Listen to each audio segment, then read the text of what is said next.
3인 3색의 정치 토론, 삼색 정치 토크. 토요일 아침 2시간 동안 생방송으로 함께하고 있는 CBS 주말 뉴스쇼. 자, 3부는 정치 얘기입니다. 세 분을 모시고 서로 다른 시선으로 정치 이야기하는 시간이죠. 삼색 정치 토크. 오늘 모신 세 분 소개해드리겠습니다. 박성민 전 민주당 최고위원, 송영훈 국민의힘 전 대변인, 그리고 신성장 경제연구소 최병천 소장, 세 분 모셨습니다. 안녕하십니까? 안녕하세요. 네, 오늘 아침부터 정치 얘기해야 되는데 마음이 좀 바쁩니다. 제가 급해요. 왜냐? 일주일 동안에 이렇게 많은 일들이 벌어지나? 그리고 하나하나 딱 굵직굵직하고 앞으로 미칠 영향도 굉장히 큰 사건들이 있습니다. 세 분께서 어떻게 또 의견 밝히시고 설명해 주실지 굉장히 궁금하고요. 그 전에 오늘 굉장히 화려한 옷을 입고 오신 박선민 전 최고위원, 사실 지난번 시간에 다쳤어요. 네. 병원을 어때요? 며칠. 몸은 좀 괜찮으세요? 네, 병원을 며칠 네. 갔고 다행히 좀 이상이 네. 없다라고 해서 네. 교통사고는 좀 예우를 좀 봐야 돼서 저도 며칠 네. 가봤는데 괜찮아졌습니다. 다행입니다. 네, 다행이고요. 네, 잘 관리하시고요. 네. 네. 그리고 송영훈 전 대변인과 최병천 소장님도 다시 뵈서 반갑습니다. 네. 감사합니다. 잘 지내셨죠? 네네. 네. 네. 이렇게 좀 화기애애하게 좀 훈훈하게 좀 얘기를 좀 하고 싶은데 첫 주제가 굉장히 좀 묵직합니다. 또 마음을 좀 무겁게 하는데요. 윤석열 전 대통령 5번째죠. 네, 전직 대통령 5번째로 유죄 판결을 받았습니다. 확정은 아닙니다만 1심에서 체포방해 등 혐의로 징역 5년 받았습니다. 또 그뿐만 아니라 사형도 구형됐고 앞으로 받을 재판 여러 개가 있습니다. 또 김건희 여사도 김건희 씨도 이제 재판을 받고 선고가 임박해 있고 기타 등등 여러 가지 재판을 좀 지켜봐야 되는 상황인데 우선 어제 유죄 판결 선고 세 분도 다 지켜보셨을 건데요. 세 분의 이야기 들으면서 좀 시작하고 싶은데 박 전 최고위원부터 할까요?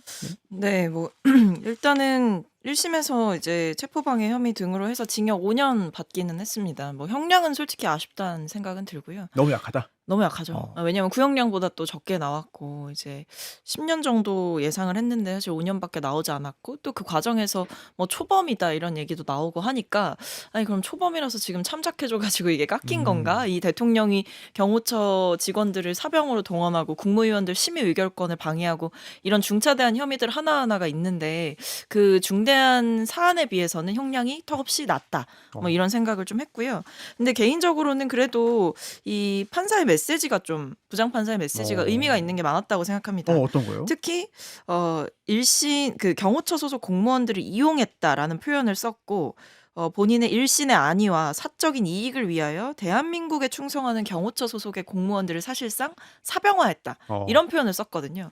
그러니까 정말 이 윤 전 대통령이 본인의 권력을 위해서 혹은 본인의 이익을 위해서 국가를 위해 일하고 있는 공무원들을 희생시키고 사실상 이용했다라는 점을 이 재판에서 명확하게 하셨다라는 점이 좀 인상 깊었고 그 외에도 납득하기 어려운 변명으로 피고인이 일관하고 있다. 이 부분도 사실은 저는 윤 전 대통령이 그동안 얘기했던 뭐 경고용 계엄이다, 메시지용 계엄이다, 뭐 비상벨이다, 아니면 혹은 어찌 됐든 본인은 정당했다라는 얘기를 계속해 왔잖아요. 체포영장 집행을 방해한 것도 수사권이 없는 수사기관에 대한 저항을 한 것이다. 이런 취지의 얘기를 계속했기 때문에 그런 궤변을 판사께서 잘 무찌르셨다. 이런 생각이 좀 들었습니다. 네, 자 이렇게 박선민 전 최고위원의 이야기 들어봤고요.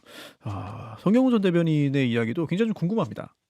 일단 한국의 대통령제가 네. 여전히 성장하고 발전하는 과정에서 많은 성장통을 겪고 있습니다. 그 과정에서 대통령이 무엇을 하면 안 되는가 그리고 어떻게 해야 하는가에 관해서 기준을 제시해주는 판례가 하나 추가됐다. 저는 그런 관점에서 이 사건을 보고 싶습니다. 미국은 대통령제가 237년 됐어요. 하지만 그렇게 오래됐어요? 그렇죠. 1789년부터 했으니까. 그런데 대한민국은 민주화 이후부터 6공화국으로 기산하면 만으로 37살, 한국 나이로 39살 된 것이 지금의 대통령제입니다. 야, 그렇게 따지니까 얼마 안 됐네요. 그렇죠.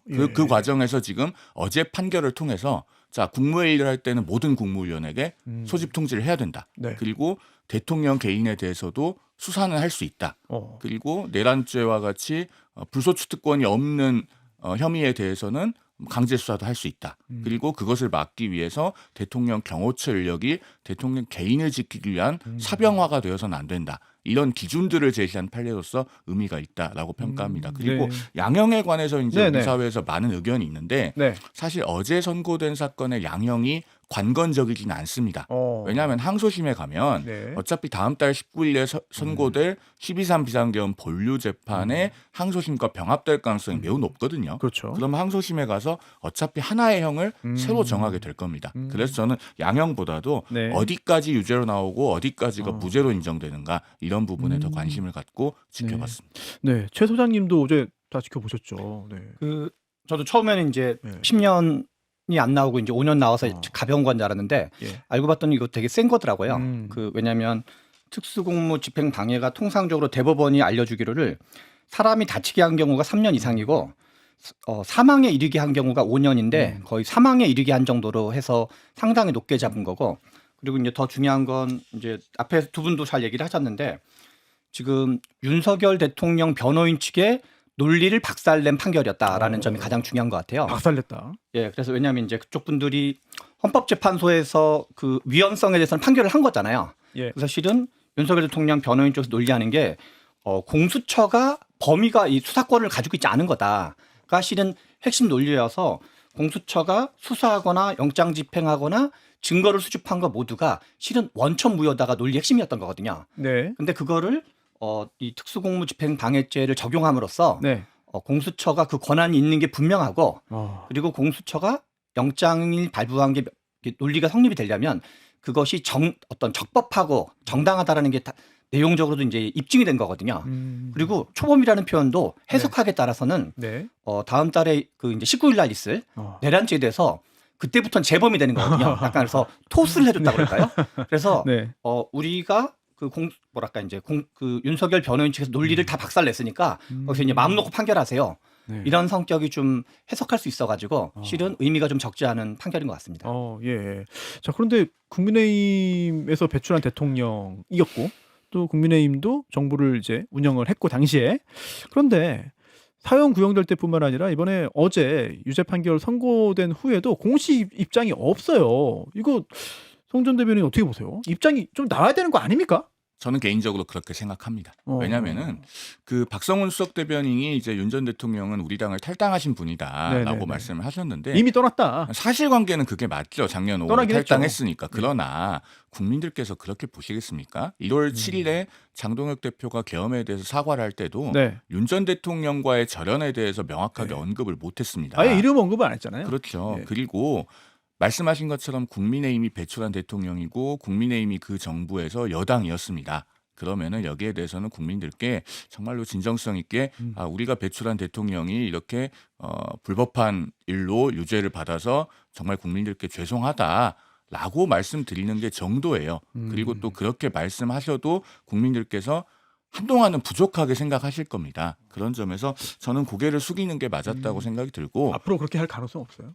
그래서 이제 2월 19일에 또 12.3 비상계엄 본류 재판에 대한 선고가 있잖아요. 예. 근데 그때도 우리 당을 이미 탈당하신 분이다라고 얘기하고 넘어가려고 하면 네. 국민들께서 국민의힘이 오만하게 고개를 든다 이렇게 생각하실까 봐서 예. 저는 굉장히 염려가 됩니다. 예. 이렇게 참 뭔가 입장을 내면 좋겠는데 입장이 없는 게 입장이다라는 입장이 나와서 굉장히 좀 아쉽다 또는 당혹스럽다, 뭐 좀 답답하다 여러 그렇죠. 가지 의견들이 나오는 것 같습니다. 아니 뭐 아쉽다 답답하다 수준이 아니라 사실은 뭐 분노하게 되죠. 분노까지. 왜냐하면 일단 탈당하신 분이다라고 모르쇠 하기에는 네. 뭐 앞서도 얘기 나왔지만 장동혁 대표께서 만나러 가서 우셨잖아요. 그런 네. 정도의 끈끈한 사이 아니십니까? 애초에 그 대표 경선 과정에서도 얘기를 하셨죠. 만나겠다 이게 또 네. 공약이었죠? 그렇습니다. 그리고 심지어는 그때 제가 봤을 때 여기에 대해서 입장을 못 내는 이유는 두 가지인데 첫 네. 번째는 여전히 윤호개인과 절연하지 못하고 있기 때문이고, 그리고 더 정확하게는 윤 전 대통령과 명시적으로 전화하지 못하고 있기 때문이고 네. 두 번째로는 그 윤석열 전 대통령에 대한 체포영장 집행될 때 그거 저지하기 위해서 사실 의원들도 몰려갔어요. 네. 국민의힘 의원들도 꽤 많이 갔단 말이에요. 음. 그런 상황들이 있었다라는 것을 본인들도 모르지 않기 때문에 어떤 체포영장이라는 적법한 그 법 집행 과정을 경호처 사병을 통해서 막아선 윤석열 전 대통령도 문제지만 네. 사실 그 판단 이런 판결이 나왔을 때는 사실 그 체포영장 집행 저지를 위해서 함께 어떻게 보면 같이 노력한 거 아닙니까? 뭐 그 중에는 그 의원들 중에는 관저 뭐 들어간 의원도 있었다 이렇게 전해지기도 했었어요. 그러니까 그런 어떤 일종의 공동 책임의 소지도 본인들은 정치적으로 있다라고 생각을 할 거기 때문에 이제 와서는 다들 선거 앞두고 윤 전 대통령과 절연해야 된다라고 얘기하지만 사실 그때만 해도 정말 몇십 명이 몰려가서 저지하자 이거 공수처 수사 불법이다 이런 얘기 그때 했습니다. 그렇다면 이제는 좀 정리된 입장을 내야죠. 반성하는 입장도 내야죠. 네, 최 소장님. 그래서 좀 궁금한 게 혹시 이 국민의힘의 현재 입장이 이거 윤석열 전 대통령과 이 절연을 못 하는 거냐? 또는 하기 싫어서 안 하는 거냐? 또는 한 걸음 더 나아가서 지금 내 기반은 윤호개인 세력인데 나는 오히려 윤호개인 세력이 타당하다고 보고 정당하다고 보고 함께 할 건데 이런 건지 어떻게 보세요? 뭐가 맞을까요? 실은 이제 말씀하신 모두가 해당한다고 봐야 되는데요. 그래요? 말씀하신 세 가지를 하면은 그게 어정쩡한 자세가 되거든요. 얼마 전에 한번 사과를 했었잖아요. 예. 사과 한 듯 안 한 듯 안 한 사과를 한 거거든요. 그래서 왜냐하면 국민들의 눈치를 보자니 사과를 또 아예 안 하기도 뭐하고 네네. 또 윤 어게인 어떤 세력 또는 네. 아스팔트 보수를 생각하자니 또 사과를 하면 안 되고 그래서 사과를 했지만 안 한 거와 같은 안 한 사과를 한 거거든요. 아하. 그래서 그게 지금 장동혁 체제의 어떤 네. 기본 스탠스이기 때문에 계속 뭐 이랬다 저랬다 내지는 뭐 하는지 안 하는지 모르는 그런 스탠스를 취해서 그게 이제 지금 결과적으로 이번 주에 뭐 바로 직전까지 우리가 민주당의 여러 가지 뭐 강선우, 김병기, 이해운 이런 논란을 장동혁 때 한 방에 확 다 엎어버린 거거든요. 그래서 민주당을 도와주는 상당히 뛰어난 재주를 갖고 계신 분이다라는 생각을 일관되게 하게 되는 것 같습니다. 사실 한국 정서상 이 단식 투쟁 중에 있는 분을 뭐 공격을 하거나 지적을 하거나 이런 게 약간 좀 심리적으로 약간 좀 편치는 않아요, 마음이. 하지만 또 정치적인 부분들 또 국민들의 삶에 직결되는 부분이니까 저희가 또 냉정하게 얘기는 좀 하고 있는데 그런데 좀 송전 대변인께 여쭙고 싶은 게요. 지금 장동혁 체제가 좀 굳건하게 힘을 받고 있는 건 맞냐? 왜냐하면 여러 가지 혼란과 논란이 있었고 흔들린다는 얘기가 있자 좀 단식 투쟁을 통해서 좀 국면 전환을 노리는 거 아닌가라는 분석도 좀 나오고 있긴 하거든요. 왜냐하면 그 전에 단식 직전에 한동훈 전 대표에 대해서 이거는 이제 정말 제명으로 간다, 이제 축출로 간다. 그 절차를 거의 그냥 일사천리로 진행하는 것처럼 보였습니다. 물론 한 템포 죽이긴 했습니다만 장동혁 체제에 대해서는 현재 당내에서 또 당 안팎에서 어떻게 보는지 좀 궁금합니다. 그러니까 일단 여러 가지 그 불안정한 요소들이 단식에 의해서 잠시 수면 아래에 잠재해 있는 것이다. 저는 그렇게 현 상황을 진단합니다. 왜냐하면은 한동훈 전 대표에 대해서 한밤중에 윤리위원회가 제명 결정을 했잖아요. 그 네. 결정을 보면서 많은 분들이 12.3 비상계엄과 공통적인 속성을 느끼셨을 겁니다. 왜냐하면 가장 대표적으로 반민주성 그리고 비사실성 이게 계엄과의 공통점이에요. 반민주 비사실. 그러니까 한밤중에 한 것도 일단 공통적이지만 예. 계엄이라고 하는 게 반국가 세력 축출을 명분으로 내걸었잖아요. 예. 반국가 세력 그렇죠. 척결. 예. 그런데 이 한밤중에 제명 조치도 한동훈 전 대표에 대한 정치적 축출을 의도한 것이다. 그렇게 보여지고 예. 그다음에 계엄이라고 하는 것도 부정선거론과 같이 사실이 아닌 것을 기반으로 하고 있었습니다. 그런데 이 제명 조치도 당무감사위원회가 내놓은 그 게시물 리스트라고 하는 것이 한동훈 전 대표나 그 장애인 어른이 쓰지 않은 것을 그 가족이 쓴 것처럼 둔갑시켰다라는 부분이 이미 객관적으로 드러나고 있잖아요. 고소도 했죠. 그렇죠. 그런 조작된 자료를 기반하고 있다는 점에서 비사실성이 공통돼요. 그리고 본질적으로 뭐가 있냐면 네. 그런 계엄을 하면서 위헌위법한 일들이 있었지 않습니까? 마찬가지로 이 제명 조치도 헌법에 반하고 그러니까 헌법이 요구하는 정당의 민주적 운영이라든가 연좌제를 부정한다든가 이런 것에 반하고 정당법이나 당원 당규 위반될 소지가 다분합니다. 그런 점에서 공통적인데 궁극적으로 그런 계엄을 해서 그 윤석열 전 대통령 본인이나 소속 집단에는 극히 해로운 일들이 발생했죠. 네. 마찬가지로 이 제명이라고 하는 것도 강행하게 되면은 결국은 장동혁 대표나 현재 그 당의 지도부에 있는 분들에게 궁극적으로 좋지 않은 결과가 됩니다. 그리고 당 전체적으로도 자해적인 행위가 됩니다. 그렇기 때문에 장동혁 대표가 바로 결행하지 못하고 저는 보류했다고 예. 보는데요. 예. 단식으로 인해서 잠시 수면 아래에 잠재해 있지만 뭐 영영 단식하실 건 아니잖아요. 어차피 단식이라고 하는 게 아주 오래 지속될 수는 없는 것이고 그렇다면 그 문제는 결국 수면 위로 다시 올라오게 되어 있어서 장동혁 대표가 피할 수가 없을 네. 것이다. 네. 이렇게 봅니다. 네, 지금 송 전 대변인께서 상당히 좀 강하게 현 체제에 대해서 당 체제에 대해서 좀 비판을 좀 하신 것 같고요.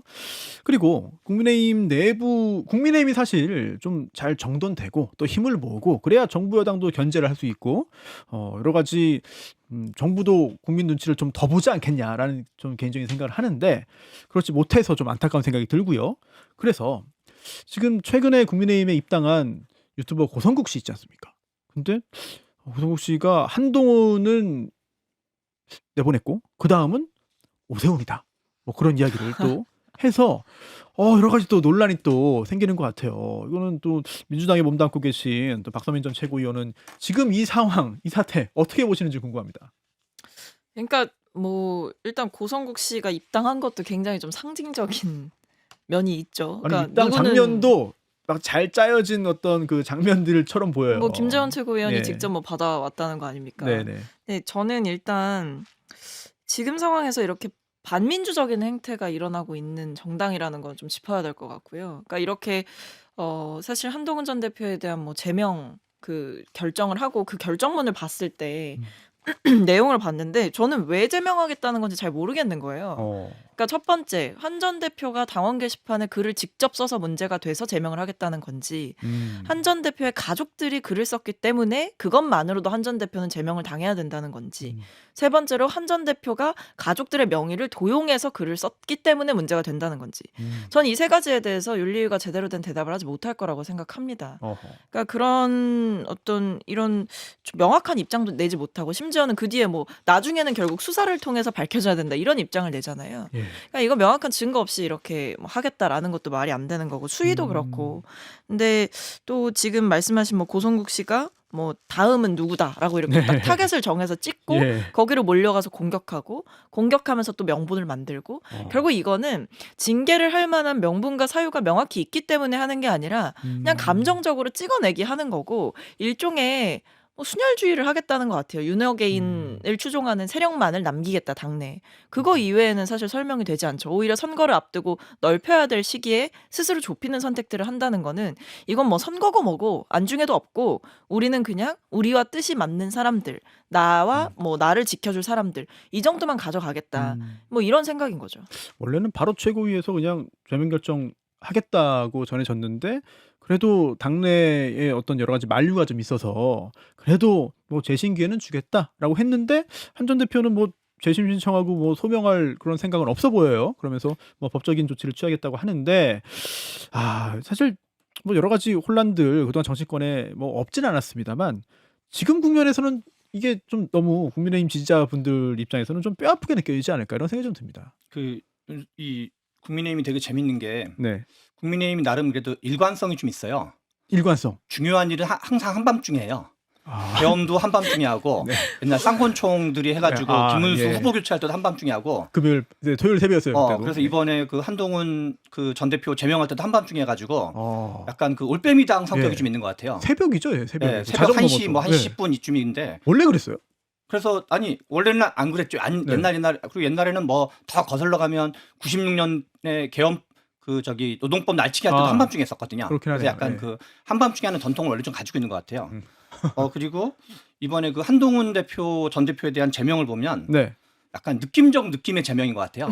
그러니까 실은 앞에서도 우리 잘 말씀하신 것처럼 이게 한동훈이 글을 썼다는 건지 아니면 가족이 썼다는 건지 그 IP가 같다는 건지 다르다는 건지 처음에 원래 발표할 때만 해도 도의적 책임이 있다는 표현을 썼었어요. 그러니까 정치적 도의적 책임이 있다. 당신이 예. 썼는지는 잘 모르겠으나 네. 정치적 도의적인 책임이 있으니까 그거에 대해서 뭔가 좀 당신도 책임 있는 거 아니냐라고 정치적으로 충분히 제기할 수 있다고 생각이 들어요. 네. 근데 너는 도의적 책임이 있으니까 제명이야. 당신이 했는지 안 했는지 잘 모르겠지만 제명이야.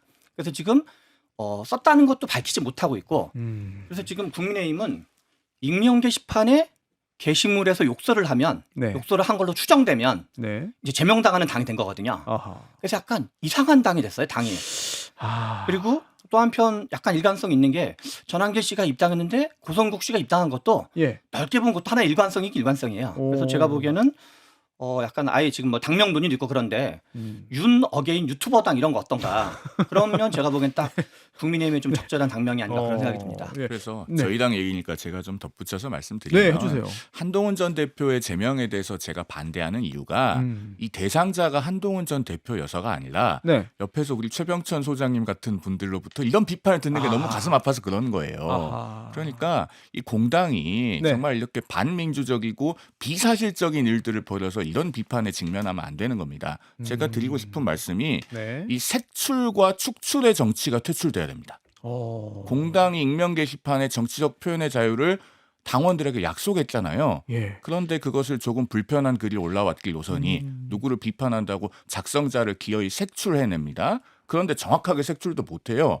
그러면서 그 가족을 연좌제로 퇴출시키는 것. 이런 정치가 퇴출돼야 된다라는 예. 말씀을 드리는 겁니다. 그리고 저는 좀 황당했던 게 네. 그 이제 징계 왜 하는지 그 쭉 써놓은 그 결정문 보면은 윤리위에 대한 비방을 했다 뭐 이런 얘기를 써놨어요. 그러니까 그 대목이 꽤 나와요. 읽다 보면. 그러니까 단순히 이 문제적 행위에 대해서 그러니까 글을 썼다는 건지 뭐 안 썼다는 건지 뭐 솔직히 저로서는 읽었을 때 좀 모호하다라는 생각을 하긴 했습니다만 근데 그러면서 읽다가 갑자기 윤리위에 대한 비방을 했다. 뭐 그런 얘기를 하고 뭐 편안하게 앉아서 방송하면서 뭐 스포트라이트를 받고 할 말 다 하고 그러는 동안 누군가는 또 뭐 뒤에서 일을 하고 있다. 뭐 이런 취지의 얘기를 한단 말이에요. 그리고 뭐 징계를 빨리 하게 된 것도 윤리위원들에 대한 뭐 비방이 있었기 때문에 뭐 이런 얘기들이 나와요. 그러면 이제 저는 그게 결정문에 있을 때 봤을 때 아니, 그럼 윤리위를 욕해서 징계까지 가야 된다는 건가? 그러니까 윤리위원들을 비난했기 때문에 지금 이게 징계에서 어떻게 보면 참작하는 사유가 된다는 건가? 그런 건 사실 안 써도 돼요. 저는 그렇게 생각하거든요. 그리고 뭐 한 전 대표나 뭐 한 전 대표와 함께 이제 정치를 하시는 분들이 네. 뭐 윤리위원들에 대해서 이제 사실은 언론이 하는 비판 정도의 내용 정도를 얘기를 했어요. 뭐 이력이라든지 공개된 내용을 가지고 얘기를 했는데 그걸 가지고 마치 엄청난 인격살인과 모독이 있었던 것처럼 얘기를 하는 것은 과하다. 그러니까 이거는 좀 과한 조치다라는 생각이 듭니다. 예. 그러니까 원래는 이제 공당이 가진 어떤 품격이 있거든요. 네. 진보나 보수냐 이런 걸 떠나서 그렇죠. 나름의 어떤 이제 팩트에 대한 거라든가 내지는 표현에 대한 어떤 절제 등 이런 게 있어야 되는데 점점 이제 국민의힘이 방금 우리 이제 박성민 전 최고가 잘 말씀하신 것처럼 정광훈, 전한길, 고성국 이런 사람의 그 눈치를 보는 정당 그 사람들이 발언권이 점점 좋아지면서 공당의 윤리위원회 결정문도 약간 유튜버스러운 걸로 바뀌고 있는 거예요. 그러니까 뭔가 좀 이렇게 팩트 체크도 해서 기자들을 대상으로 해서 해야 되는데 점점 이제 당의 격 자체가 현저하게 떨어지고 있다 그런 느낌을 주는 것 같아요. 예. 아니 예전에 물론 평가는 다 다를 수 있겠습니다만 이회창 총재가 등장해서 이제 한나라당 그때도 뭐 물론 논란이 있었습니다만 인적 쇄신도 하고 또 새로운 인물들 참신한 인물들 또 각계각층에서 다 수혈을 해가지고 그때 이미지 엄청 좋았거든요. 국민들이 경쟁 정당에 비해서 더 깔끔하다, 더 수준이 있다, 전문가들 다 모여 있네, 새롭다 이런 느낌을 가지고 또 선거에서 또 승승장구했던 때가 있었습니다. 근데 지금의 국민의힘이 과연 그런 좋은 이미지를 보유하고 있느냐 여부에 대해서는 글쎄요. 국민의힘에 몸담고 계신 분들의 좀 분발이 좀 필요하지 않냐 이런 생각이 듭니다. 분발하겠습니다. 네, 분발 좀 부탁드리겠습니다. 하나만 더 네. 말씀드리면 네네. 이 결정문에서 굉장히 뼈아픈 부분은 네. 결정문이 누구의 관점에서 쓰여졌는가가 적나라하게 드러나는 부분이 있습니다. 뭐죠? 제가 세 문장만 읽어드릴게요. 해주세요. 결정문에 이런 얘기가 있어요. 정당의 대표는 네. 그 당에서 배출한 최고의 선출직 공직자인 대통령과 공동으로 국정을 책임지는 리더의 자리이고 여기까지 맞는 얘기죠. 네. 그런데 그 다음 무슨 얘기가 있냐. 대통령과 당대표의 가족은 그에 따른 윤리적 정치적 책임을 공유한다. 재임 기간 대통령 부인과 그 가족이 공인으로 인정받고 활동하는 이유이다. 같은 논리로 정당 대표의 배우자와 그 가족도 공인으로서의 윤리와 정치적 책임을 요구받는다. 자, 그럼 이 세 문장을 잘 들어보시면 예. 한동훈 전 대표에 대한 제명 사유가 누구의 관점에서 쓰여졌습니까? 아주 적나라하게 드러나는 대목이고 예. 우리 시청자들께서 들으시면 예. 판단이 가능하실 거라고 생각합니다. 근데 전 방금 오히려 읽어주신 대목 들으면서 네. 그렇게 치면 그런 이유로 지금 한 전 대표에 대한 징계 제명을 해야 된다라고 하면 윤 전 대통령은 진작 제명됐어요. 김건희 씨 리스크가 얼마나 컸습니까? 재임 기간 내내. 그럼 예. 그 가족들의 한 일이 어떤 대통령이 공동으로 책임을 지고 도의적인 문제가 있다라는 것을 알고 있는 정당이었고 그 정도의 조치를 할 수 있는 당이었다면 왜 그때는 그런 쓴소리 하나 안 나왔을까 예. 이런 아쉬움이 있습니다. 아니 저희가 그 민주당의 요즘에 여러 가지 문제, 뭐 이해운 장관 후보자도 있고 그리고 강선우 의원, 김병기 의원, 김경 서울시 의원 다룰 게 엄청 많고 문제도 많아요. 그런데 야 이거 국민의힘 얘기하다 보니까 이거 뭐 끝이 안 나가지고 뭐 중간에 일단은 어느 정도는 마무리하고 민주당 쪽으로 좀 가야 되지 않나 싶은데 그 전에 가기 전에 광고 듣기 전에 마지막으로 최 소장님께 좀 여쭙고 싶습니다. 네네. 아니 저는 이제 원래 민주당 김병기, 강선우 그다음에 이해운 지명자를 보면서 네. 아, 이 세 분이서 왕중왕전을 하고 있다라는 생각이 들었는데 그거를 한 방에 다 그냥 다 덮어버릴 정도로 이 장동혁 대표가 더군다나 그 윤석열 전 대통령에 대한 친위 쿠데타에 대한 사형 구형 바로 예. 그날 새벽 네. 새벽에 본인이 친위 쿠데타를 하면서 또 새벽. 네. 뉴스를 또 이제 확 덮어버려가지고 그래서 아 이분이 뭔가 뉴스 빨아먹는 재주가 확실히 있으신 것 같다. 그러면은 일부러 그 시점에 그런 방식으로 그러니까 뭐 윤석열 했다고 대통령을 보신 의식한 건 아닌데 거예요? 예. 이제 뭔가 이렇게 그 본인들이 여러 가지 공격도 받고 그리고 이제 한동훈 대표에 대한 제가 보기엔 약간 사감 같은 게 좀 있는 것 같아요. 그래서 이제 저 뭐 이건 뭐 주관적 판단이긴 하지만 네. 본인은 판사였고 한동훈 전 대표는 이제 검사였잖아요. 네. 그럼 생각하기에 따라서 야 나보다 한 끗발 아래인데 네. 자기가 약간 대표 행사하면서 어허. 나보다 뭐 더 잘 나가는 것처럼 하는 게 저는 그런 사감이 없으면 어떻게 보면 이게 상황 전체가 우리 당계 싸움이라는 게 말 띄어쓰기 잘못하면 이게 당계 싸움으로 보이기도 하는데 아예 개와 개가 다르죠. 예, 네. 발음은. 네. 근데 이 전반적으로 이게 너무 어떻게 보면 약간 찌질한 싸움이거든요. 싸움 전체가. 물론 이제 뭐 표현이 과한 거라든가 저는 뭐 정치적 도의적 책임은 분명히 있다고 생각이 들긴 하지만 네. 그런데 이걸 가지고 이 정도로 이렇게 일을 키울 일이냐라는 거에서는 네. 좀 이렇게 뭔가 네. 너무 정치인스럽지 못하고 마치 그냥 한 명의 유튜버 대표라면 또 이해가 되지만 공당스럽지 않다 그런 생각이 예. 좀 확실히 드는 것 같습니다. 예, 그래서 아까 지금 국민의힘이 당명 바꾸는 작업을 하고 있는데 현수막에도 보니까는 뭐 그런 글들이 많이 있더라고요. 당명 좀 제한해 달라. 그래서 아까 뭐 유튜버 당 이런 것도 그래서 최 소장님이 이제 좀 말씀하신 게 아닌가 싶은데 또 송영훈 전 대변인에게 요거 하나만 좀 묻고 뭐 광고 좀 들어야 될 것 같은데요. 예, 뭐 풍문이에요. 예전에 그 관계가 좋았을 때 한동훈 당시 대표와 장동혁 현 대표가 그 당시에 이 단계 논란 관련해서 좀 긴밀히 상의도 하고 논의도 하고 뭐 대응책도 모색하고 했다. 그런 얘기가 좀 돌긴 하거든요. 근데 예, 어때요? 당 대표와 수석 최고위원이니까 평소에 많은 걸 상의했을 거고 예. 그리고 장동혁 대표는 수석 최고위원 시절에 방송에서 적극적으로 이 당원 게시판 문제의 본질에 관해서 본인이 설명을 했습니다. 네. 게시판에 그 정도의 글도 못 쓰면 그런 게시판이 뭐하러 있느냐. 별거 아니다 이런 취지였어요. 그리고 어떻게든 한동훈 대표를 끌어내리기 위한 정치적 공격이다. 그런 이야기를 반복했고 그래서 장동혁 대표가 그 당시에 방송에서 했던 워딩 중에 네. 재밌는 게 있어요. 뭐죠? 변화와 쇄신을 말하면서 당원 게시판으로 가고 변화와 쇄신을 말하면서 당원 게시판으로 가고 이 얘기를 본인이 특정 방송에 나와서 하신 적이 있는데 아마 그 부분을 보시면은 시청자들께서 또 국민들께서 지금의 장동혁 대표는 그러면 같은 사안을 가지고 왜 이렇게 하고 있는가에 대해서 정말 큰 의문을 느끼실 겁니다. 사실 정치인이 공적으로 했던 언어를 뒤집을 때는 그럴 만한 합리적인 이유와 납득할 만한 설명이 있어야 되는데 저는 여태까지 그런 것을 들어봤다고 생각이 들지 않습니다. 네, 여기까지 국민의힘 상황 살펴봤고요. 이제 광고 듣고 돌아와서 민주당 얘기 이어가겠습니다. 자, 민주당도 여러 가지 혼란에 빠져 있습니다. 우선 이해운 장관 후보자 청문회 이거 진짜 열 것 같은데요. 다음 주 월요일이잖아요. 네, 19일입니다. 예정돼 있는데 이거 정말 열 것 같아요. 그리고 청문회를 연다면 뭔가 임명까지 그냥 쭉 가는 거 아니냐라는 관측까지 나오고 있습니다. 왜냐하면 이미 여러 가지 좀 국민들이 좋지 않게 보는 사안들이 나왔는데도 여전히 자리를 유지하고 있습니다. 이런 것들 국민의 눈높이에서 볼 때 어떻게 평가해야 되는지 궁금한데 이건 먼저 최 소장님 말씀 또 드릴까요? 저는 그 이해운 장관 후보자가 지금 논란인 게 보좌진들한테 갑질한 것도 있고 지난번에도 한번 얘기했지만 보좌진한테 갑질했다는 게 직업으로서의 보좌진한테 갑질한 게 중요한 게 아니라 그 인턴이라는 친구는 네. 대학을 갓 졸업한 20대 중후반인 거거든요. 그래서 사회 첫 경험일 확률이 높아요. 사안도 정말 무슨 뭐 언론 검색에 자기 이름 빠져서 그 보고 안 했다라는 거 가지고 한 건데 예. 그래서 2030 청년들이 어떤 그 같은 그걸 어떤 동질감을 느낄 거거든요.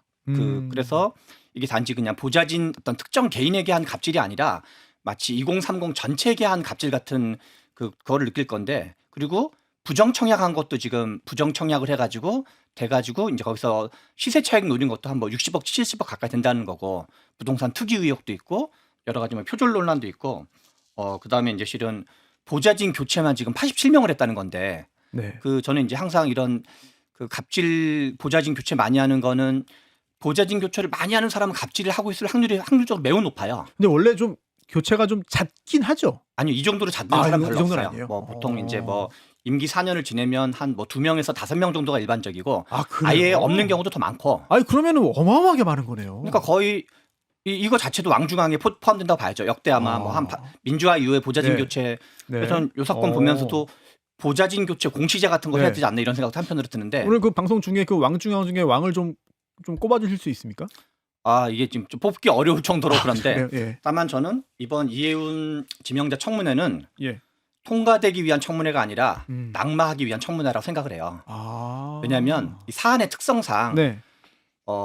청문회 제도가 그 김대중 정부와 노무현 정부 때 이제 장관까지 장관 지명자까지 다 확대된 이후로 네. 가장 많이 날아가는 게 그 병역과 관련된 비리였고 병역. 또 하나가 부동산 관련된 뭔가 투기 의혹들이었어요. 부동산. 이게 일종의 제가 옛날에 한번 청문회 전수조사를 해본 적이 있었는데 예. 낙마 전수조사를 해본 적이 있었거든요. 그럼 그럼 가장 많은 게 이 병역과 관련된 거랑 부동산 관련된 게 우리나라의 국민 정서를 가장 심하게 건드리는 거거든요. 그렇죠. 거기다가 이제 갑질 논란까지 있었기 때문에 이해운 지명자는 일종의 그 어떤 청문회에서 가장 많이 그 날아갈 만한 요소들을 두루두루 갖추고 계신 분이에요. 아니 근데 좀 개인적인 궁금증은 그런 사안을 본인이 잘 알고 있고 이미 언론에 보도가 되고 있고 뭐가 더 나올지 모르면 스스로 좀 거취를 결정할 상황으로 가는 거 아닙니까? 그 정도의 균형 감각이 있으면 그런 인생을 안 살았겠죠. 아니 고작 20대 중후반인 인턴 한 친구한테 뭐 그리고 뭐 잘못도 그냥 고작 그 검색에서 무슨 보고를 덜 했다는 건데 그 이제 그거는 또 지시의 오해도 있었던 거고 거기에 그 정도의 그 삼당 고음을 날릴 정도면 약간 좀 어떤 그 뭐랄까 평정심이라 그럴까? 또 균형적 판단이라 그럴까? 그런 거는 좀 평소에 좀 덜 가지신 분이라고 봐야 될 것 같고 그래서 제가 보기에는 이번 청문회는 그 대통령이 지명을 했으니까 본인한테 약간 어떤 본인이 직접 해명한 적은 아직 없는 거잖아요. 그 뭔가 정식적인 자리에서 그래서 맞아 해명하고 그리고 제주껏 국민들을 설득할 수 있으면 다 설득해 봐라. 그런데 설득이 안 되면 이제 좀 그만하시라라는 거가 저는 좀 예정되어 있는 낙마하기 위한 청문회가 아닌가라는 생각이 듭니다. 근데 지금 박지원 최고위원께서 지금 고개를 끄덕끄덕 주셨는데 저 개인적인 궁금증은 여전히 남아 있습니다. 왜냐하면 어차피 그래서 통과를 못하고 임명 못하고 부담이 될 거면 하루라도 빨리 정리를 하는 게 정권 차원에서 도움되는 거 아니에요? 근데 그런 해명이나 또는 낙마를 위한 그런 절차의 청문회를 꼭 가야 됩니까? 그러니까 이게 일단 대통령께서 굉장히 파격적인 도전을 하신 건 맞잖아요. 그렇죠. 그러니까 뭐 보수 진영에 있는 인사를 그것도 뭐 예산이라고 하는 그 곳간의 키를 나라의 곳간의 키를 맡긴다라고 하는 그 도전을 한다는 게 진짜 쉽지 않은 일이거든요. 뭐 뜻이 다르다라는 건 알고 있을 테니까. 근데 그럼에도 그런 인사까지 포용해서 쓰겠다라는 어떤 그런 통합적인 면을 굉장히 인사라는 상징적인 그 장치를 통해서 보여주신 것이고, 근데 여기서 물러서게 되면 그리고 여기서 그냥 빠르게 지명 철회를 하게 되면 사실은 이 이후의 도전들이 좌초되는 거죠. 그럼 도전을 성공할 만한 사람을 지명해야 되는 거 아니에요? 그랬으면 참 좋았겠는데 저도 그 부분이 아쉽습니다. 근데 어쨌든 뭐 제가 봤을 때는 이해운 그 후보자에 대한 어떤 전문성에 대한 신뢰가 좀 있었다라는 생각이 들어요. 뭐 인성이나 이런 부분은 사실 뭐 같이 국회에서 두 분이 생활을 하셨던 것도 아니고 뭐 아니면 뭐 같은 당에 있었던 사람도 아니었기 때문에 좀 파악이 부족하지 않았나라는 아쉬움은 있습니다만 근데 어쨌든 뭐 청문회까지는 가보자라는 것 같고, 네. 근데 결과적으로 이 청문회 과정에서 뭐 해명도 안 되고 사실 뭐 불을 끌 수도 없다, 오히려 불길이 더 거세지고 커진다라고 한다면 그때는 좀 정리가 되겠죠. 근데 네. 지금까지는 일단 대통령의 그 인사권에 대한 존중, 음. 그리고 이 도전에 대한 어떤 대통령의 의지가 강하다 보니 이 입장에서는, 당 입장에서도 청문회는 그래도 가야 되지 않겠냐, 이 정도의 생각은 있는 거죠. 네. 백보양보에서 이해운 후보자를 지명한 것이 도전이라 손 치더라도 네. 이건 무한 도전이 아니고 무모한 도전입니다. 예. 아니 왜냐하면 도전을 하려면 사실 무한도전 최초 이름은 무한도전이었습니다. 네. 네. 저도 출연했었어요. 네. 출연하셨어요? 예. 나중에 꼭 찾아서 보겠습니다. 예. 도전을 할 때는 네네. 좀 그래도 전후 좌우를 알아보고 해야죠. 그 다음에 도전하는 거예요. 그러니까 사실은 이제 이해운 후보자는 뭐 당장 사퇴해야 맞고, 네. 2주 전에 제가 우리 방송에서 이해운 후보자 홈에 못 들어온다고 얘기했잖아요. 맞습니다. 지금 3루 인사청문회까지 열심히 달려봤자 어차피 홈에는 네. 못 들어옵니다. 그렇게 또 예상을 하셨죠. 그러니까요. 그런데 정말 봐야 될 것은 대통령실에 무너진 인사검증 시스템이에요. 네. 자, 이해운 후보자에 대해서 세평 수집 안 했습니까? 그리고 안 해도 문제고 했는데 몰라서도 문제고 그렇죠. 무모하게 강행했어도 문제고. 그렇죠. 그리고 부동산이라든가 또 자녀의 여러 가지 그 뭐 입시나 그다음에 국회에서 보좌진 교체 이력이라든가 이런 네. 것들이 충분히 다 대통령실에서 인사검증 가능한 영역에 있었을 겁니다. 그런 점에서 이 정부에서 그 집권하고 나서 직후에 오광수 초대 민정수석을 지명했다가 낙마했을 때부터 인사검증 시스템에 문제가 있다는 이야기가 나왔어요. 네. 이해운 후보자가 지명되는 것이 집권하고 나서 6개월도 더 지나섭니다. 아직까지 인사검증 시스템이 자리를 못 잡았다는 점에서 이거 굉장히 뼈아프게 느껴야 되는 거예요. 그리고 대통령실도 지금 이해운 후보자 지명이 실패했다는 것은 본인들도 간접적으로 자인하고 있습니다. 그걸 드러내주는 게 뭐냐면 네. 다음 주에 있는 대통령 기자회견 일정이에요. 네. 다음 주 수요일이잖아요. 예. 월요일에 인사청문회 하잖아요. 예. 그러면은 그 전까지 이해운 후보자 문제가 정리가 안 되면 예. 이 기자회견에서 이재명 대통령이 이해운 후보자에 관한 질문을 기자들로부터 직접 받게 될 겁니다. 그러면은 이런 일정을 잡았다는 것은 예. 그 이전에 정리하라는 시그널이 들어있는 거예요. 이해운 후보자 혹시 이 방송 듣고 계시면 네. 잘 판단하셔야 됩니다. 20일까지 본인이 거칠 정리 못하면 21일에 질문 받고 이재명 대통령이 직접 부적절하다라고 얘기해야 되는 상황에 놓일 거예요. 그리고 대통령실도 방송 듣고 계시면 제가 말씀드리는 걸 한번 네. 잘 생각해 보시기 바랍니다. 대통령이 직접 말로 부적절하다라고 인정하기 이전에 네. 문서로 지명처를 하는 게 그나마 나을 거예요. 아니 그러면은 그 기자회견에서 오히려 적극 옹호하고 한번 믿어달라, 사람 한번 써보자, 그렇게 할 가능성은 없어요? 그러면은 국민하고 싸우자는 거죠.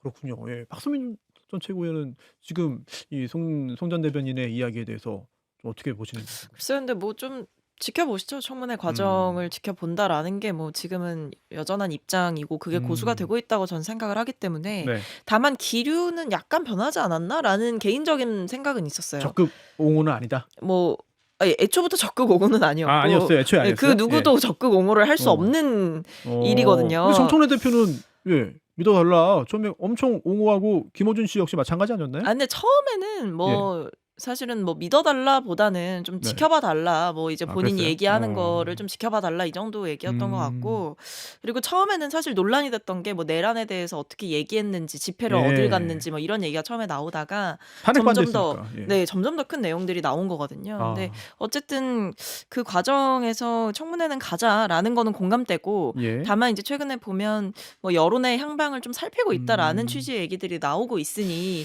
저는 지금 이 사태를 좀 무겁게 보고 있지 않나라는 생각을 합니다. 뭐 더 살펴야 되는지는 약간 좀 의문이긴 합니다. 우리나라 청문회 역사에서 네.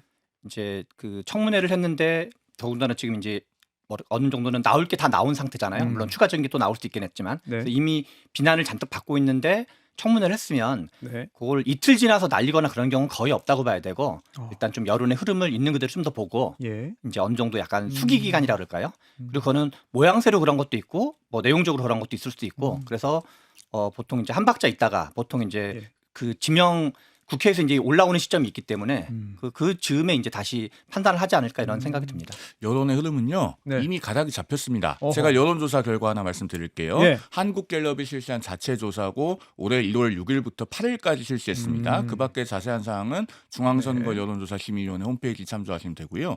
그 조사에서 이해운 후보자가 기획예산처 장관으로 적합하냐고 물은 질문에서 적합이 16%, 부적합이 47%였잖아요. 그런데 그 조사에서 유심히 보셔야 될 거는 네. 무당층에서 적합이 6%밖에 안 돼요.